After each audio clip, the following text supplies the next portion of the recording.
Hello, everyone, and welcome to another episode of Tell Your Story. I'm your host, Todd Nesloni, the Director of Culture and Strategic Leadership at TEPSA. And each episode, I look to bring you a different guest who has encouraged, inspired, or challenged me in one way or another, and invite them on to share some of their story in hopes that it inspires you to share some of yours. I'm thrilled for this episode to have my special guest, Nicholas Pascale, on with me. Nicholas, can I tell everybody who you are? All right, excellent. First, I want to say thank you so much, Todd, for having me, and I hope that this finds you and your family and everybody who's listening, your family happy, healthy, and well during this unprecedented time. My name is Nicholas Pascale. I'm the very proud Director of Social Emotional Learning for Uplift Education. Uplift Education is the largest charter network in North Texas. We serve about 22,000 students from the Dallas area all the way to a little bit outside of Fort Worth. So we cover about 48 miles of terrain. We are an IB network, K-12, and really, really love working for Uplift. I've been there for 3 years. Before that, I was a principal in Philadelphia at a school called Boys Latin, and a teacher, sped teacher, middle school principal, high school principal. So I've done K-12 over the last 16 years. So it's my first year at central office. So definitely missing the kids this year. I bet. Well, Nicholas, I want to go way back. So when you were a kid, growing up, what did you want to be? Like, was teacher on that list of things that you wanted to do? Yeah, that's a great question. So absolutely. I knew very early on, and I want to give a shout out to my first grade teacher, Mrs. Kennedy, because she was a just beautiful and wonderful woman, and honestly opened up my eyes to education at a very early age. I was, 5 years old, and I have a twin brother who was also a school principal in Philly and urban ed, and then, kind of did a little trajectory into corporate now. But yeah, I remember like it was yesterday. I was walking towards Miss Kennedy's class, was on the left. My brother Justin was walking towards Miss Marinick's class on the right. And at 5 years old, that was the biggest trauma that I've had in my life, was leaving my twin brother. And so she kneeled down, gave me a hug, told me that it'd be okay, and did that for about a month. The poor woman, I put her through a lot. But at that moment, I literally was like, wow, this is so relational. Right. And it's so incredible how much impact someone can have. She was like a second mom to me, I felt like. So she really is the reason why I became a teacher. I love that. So, you mentioned there that your twin brother was a principal as well. Were y'all principals at the same time? We were. So we went and got our undergrad degree in history and secondary ed, same college. Then we got our master's in multicultural education in Philly. Then we got our principal certification, our second master's or whatever. And so he was a principal at kind of like a rival school. He was at a charter school in Germantown section of Philly, which is like North Philly. And I was in West Philadelphia at an all boys charter school called Boys Latin. And so our kids would sometimes, like my boys would sometimes go to his school, and it was fun, walking around Philly, being on the subway. People would ask like, are you my Mr. Pascale, or are you the other one? And, it was just a really cool experience. He still lives in Philly. And so he sees people all the time that are like, are you Mr. Pascale? He's like, no, it's my brother. But so y'all are identical twins. We are identical. Yeah. I can't even imagine being an identical twin in the same area, both of you being principals at charter schools, all the confusion that must have taken place. Yeah, it was really neat. And it would always be like really touching to me, because my brother he's just a great guy. And so hearing his families, if I ran into one of his parents at the supermarket, them always telling me how much they cared about him. And it was really, it felt like, you kind of almost feel like when you're a principal, you feel like you're almost like a little bit of a celebrity, in the sense that, you want your families to know that you love them, that you're out there, that you're doing it. And when you work in a big city like Philly, and you take public transportation, you walk around, you live in the neighborhood that you work in, you see people, all the time. And it's like they'll stop and point, oh my gosh, that's Mr. Pascale. And, just being able to see them and connect. And even if it wasn't my kid, just to say like, give him a hug or a high five and say, my brother would want to say this to you, and he's doing well, and things like that were really cool. I love that. So, it's like you said, you grew up knowing that education was going to be in your path. And so when you decided to become a teacher, were you more drawn to elementary or secondary? So that's a really great question as well. I mean, I was certified in SPED K-12, and then I also had another cert in history. And so originally it was 612 history, and I wanted to teach history, but when I moved to Philly, there was such a need for special ed that essentially they were like, listen, you want to get in right away? I mean, you could sub for a while, and I'm like, no, I want to get in there and I want to get my hands dirty. And, I just spent, crazy amount of money on a degree. I'm like, I want to use it. And so I started in the SPED world, and I really, it was just the first assignment that I took was a fifth grade SPED position. So I was doing elementary, and I loved it. I didn't think that I would, but I fell in love with it. And my favorite part was always like having to sub for the kindergarten teachers if they were out and we couldn't find a sub. I'd step in and do a block with them, and I was like, gosh, this is something that I didn't technically study. I was more on the secondary side, but it was great. Well, and then at some point, obviously, in your path, you decide that administration is the next step. When did you feel comfortable enough kind of making that decision for yourself, knowing that, I think that this might want to be something I want to pursue? Yeah. I worked for so many principals that I honestly felt uninspired by. Yeah. And I felt like I'm either gonna go for it, and because complaining about it is not the right way, right? You're working for kids, and you don't want to sit and complain about the culture or the lack of connection or the structure that the principal is setting. And so I'm like, you know what?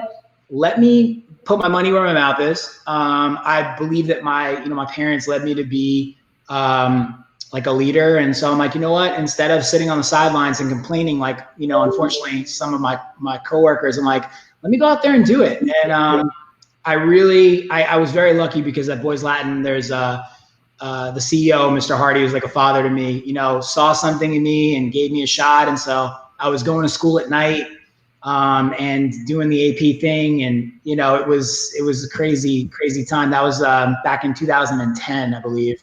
But was, I was a 28-year-old assistant principal. That's kind of why, I'm wearing a suit right now. I really wanted to up my game because I looked like a kid. I really did. Parents would come up and be like, how old are you? And I'm like, oh, I've been doing this for 7 years. And, and they're like, whoa, you look like you're 22. I'm like, I guess, so. No, I can totally relate to that. As a principal myself, people are always like, wait, you're the principal? And I'm like, yes, I know I look young and I'm short. I get it. But yes, I am the principal. Yeah. Well, Nicholas, you've mentioned now a couple of times that, you had the opportunity to work at an all-boys school. And I've always been intrigued by schools that are either all-girl or all-boy. And so was there anything in particular that drew you to this school? And then what do you feel like you really learned by being in a gender-specific school? It's a great question. So, I think single gender education is so transformative, number one. So a little bit of background. Boys Latin was and still is a school that's basically founded off of the kind of elite independent model. Up north in the Northeast, it's a little bit more prevalent, but even in Texas, right, you have the Ursuline Academy, St. Mark's is all boys, Ursuline is all girls here in Dallas. And so there's a lot more of that in New York, Philly, DC. Yeah. And so my CEO thought, why not create the school in one of the, kind of most struggling zip codes. We call them kind of educational deserts, right? There's just no good schools in this zip code, 19143. Right. It's historically failing kids. It's historically failing, kids of color, kids in poverty. And so let's create this prep school, super, high intensity, 8 to 5 Latin based school. We had lacrosse, we had, golf, we had these things that kids growing up in West Philadelphia, just didn't have at their neighborhood school. And so I thought, I had a buddy, Bobek, who was a good friend of mine that did TFA, that left the school that I was at in North Philly and started working at Boys Latin. And he's like, hey, there's a history position. I'm like, I've heard such great things. And I fell in love with the culture there.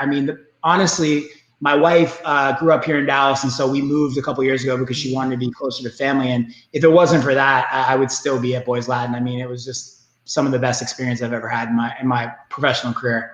So, what was one of the really standout differences, do you think, between a single gender school and a more combined school?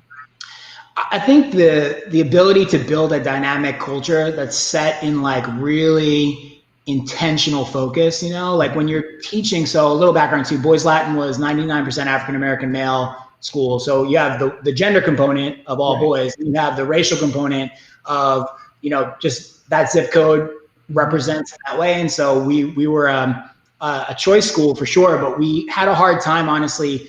We wanted to diversify. We wanted to have, as many kids from different racial and ethnic groups come in, but really that neighborhood galvanized around us, and we're like, they took all the spots, and it was a beautiful thing. So I think that's the coolest thing about it, right? Is that you have all boys, and being, both of us can relate, being I was a middle school principal there and a high school teacher, being a 13-year-old boy. I mean, God, I just made so many mistakes. I was that's why I asked, because I just can't imagine a whole school full of hormonal boys. I just feel like there's so many additional, or not additional, but there's so many different kinds of joys, but also celebrations that happen at that age. Yeah. I mean, honestly, the coolest thing was, Todd, was being able to get up in front of all of, there was, 525 of them, 6th through 8th grade, and looking at them and saying, like, I know what it's like to be 12, 11, 13, and to not know who you are, to not know what side is up, what side is down, and to be really figuring it out. And so it was a way that I could connect with kids that was just so special, and we had a lot of incredible female teachers. It was something that we definitely didn't just have, male teachers. We just didn't have, African-American male teachers, although that was something that we were really proud of, that we represented a lot of what our population was, our faculty represented as such. But, it's just, there's something really special about going back in time to that time of probably, a lot of people call middle school like the black hole of education. It's like everybody's just like doesn't know who they are and what they're doing, and they're awkward in their bodies. And to say, it's okay, and we love you, and you're going to be okay. And here's the standard. Here are the norms. Here's what we're setting for you and the expectations. And you're going to make mistakes. That's okay, but we're going to work through that together. And I think that was the coolest part of it. I love that. Well, you're a lot of your experience are at charter schools. Was that a very cognizant decision that you made, or did you just kind of have an opportunity at one and then fell in love with that model? Yeah, I actually started with the School District of Philadelphia, which is like one of the largest school districts in the country. I think they have about 180,000 students that they serve. And Philly is a very large geographical city as well. It's pretty sprawling, although obviously very dense as well. So I started there, and I was in my master's program, and I was in a multicultural education program, and I met this person that worked at a charter school, and they were like, we're looking for teachers. And I wasn't terribly sold on leadership where I was. And so I was going to come back because I love the kids. And I just thought, you know what, let me go and interview. And I walked in, and I think probably similar to what you have as a principal, right? Like, it was a great interview, and the principal at the time was like, hey, like, I want to actually just offer you the position. I was like so blown away, because I was, 23-year-old kid, I had 2 years experience. Maybe I was 24 at the time. And I thought, wow, like, this feels more relational. It feels less, it wasn't unionized. Philly School District's a big unionized. And so I was like, let me give this a shot. And then honestly, out of the 16 years, I did 2 in the school district, and I did 14 now in charter. So what do you love most about being part of the charter school system? I think the autonomy that you have, and the ability to kind of create more of a brand and an intentionality around like who you are and the identity of like your schools. I think that, with that also, in fairness, right? Because I know I don't want to get it political about like the charter public thing, but there's good and bad in that, right? Oh, of course. There's charters that kill it and do great, and there's charters that wind up losing their charter and actually wind up not creating great schools, and that the district school is actually a better school than what the charter is for kids. So I think it depends. Again, I think just in the power of people, right? Like, leaders are so important, and I love, your title of culture for Texas, because it's like culture, it truly is just everything, and if you have a culture of of love, high expectations, honesty, reconciliation, Right. These things that are just synonymous with all great schools at all levels for all kids, not just urban kids, not just, rich kids or poor kids or white kids or black. It's for all kids. Those are synonymous with schools that are highly effective for everyone. I think in my experience, the charter schools that I've worked at can get there a little bit more quickly. Well, I think you brought up a really great point too, that, regardless of what title your school has, it all comes down to the people that work there and the heart they have and the effort they put in. And that's where you really see change happen. And so, you have had all this experience. You've been in several different types of schools. You've held different roles within a school system now. And so obviously you're working with a lot of people. And so how do you keep doubt from creeping back in your own life, where you feel like you're not as good as somebody else, or do you deserve this? Like, how do you keep that at bay to continue being focused on being the best you? Yeah, I think what you're saying is, imposter syndrome, right? Yeah. I have it really bad. I honestly struggle with that a lot because my parents did not go to college. They worked at JFK Airport in Queens. My dad was a baggage claim. My mom was a ticket agent, and my dad passed when I was very young from leukemia. And so, I'm not going to say that I grew up poor, but I grew up, definitely on the lower income scale. Never wanted for anything, but I was the first one in my family to go to college. And so I think that's synonymous with people that are first generation college attenders. I think people feel like I didn't really see people in my immediate family, crush it and climb the corporate ladder or make a lot of money or have a lot of influence or, clout, for lack of better words. And so I think for me, it's just believing in being, if my authentic self is, it's got to be enough, right? I'm coming to this Facebook Live and I'm truly trying to just be the person that my mom and dad and the people that love me have raised me to be, and the experiences that I've had. And hopefully that's enough. And you know what? I've gotten turned down for jobs. I've gotten turned down for, promotions. I've also gotten promotions. I mean, it's one of those things that I think is such a great question, because if we're honest, everyone has imposter syndrome, right?